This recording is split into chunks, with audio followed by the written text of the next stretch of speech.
And it is my day to play and learn a new product to me, and it is a Kreg pocket hole jig is what it is. 2 new bits right here. This is a cool one right here. So it makes those cuts in the side of the wood. And then we have a special bit right here for the screws. That's a little cumbersome. Tighten my vise. A little vise grip right there. Now, with this bit, I'm going to go ahead and put this here, holding it against the table. This one. And you see it stop the bit from going any further right there. Okay. Now reverse.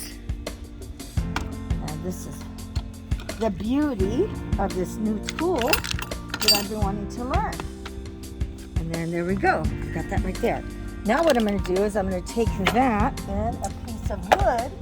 And this here is just giving an example of what your project can look like if you use this tool. This is all new to me, so I'll have to learn the sizes and all that stuff. I probably should have read the instructions. Okay, so anyway, so I'm going to take that right there. I'm going to use my impact driver. This here is a Ryobi, and it works really well. It's nice because it has a lot of power in it. I'm going to drill this in.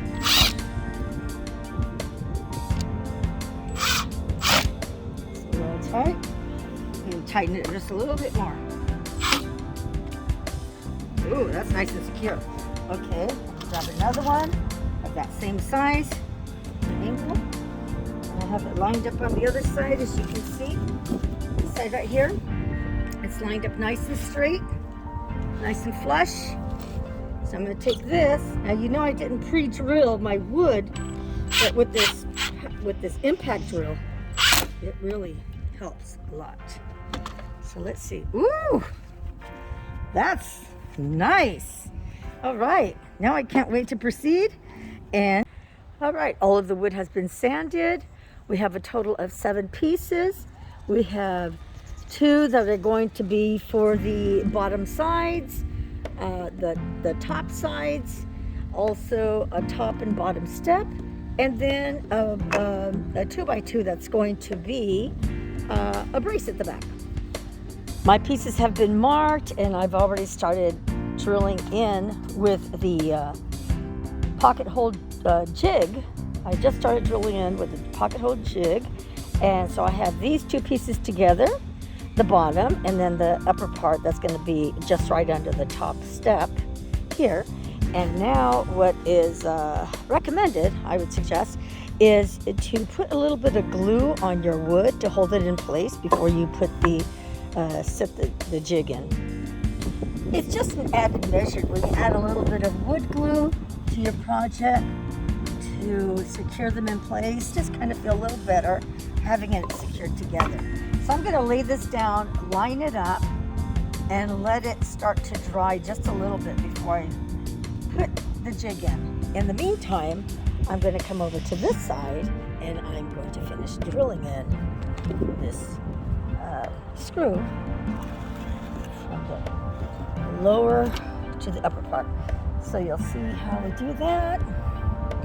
Let me see if we have a pretty good angle of that. There we go. All right. And I'm using the impact drill, so it has power for it. See how that goes in, and boy, it just grabs the other wood. Ooh, nice. There we go. All right, as you can see, right there, we're secured in there pretty nicely. Can't even move it at all. Very good. All of the pocket drills are in place. I'll just need to go ahead and screw them in with this bit here. And now is the time for me to stain them or paint them and then finish assembling.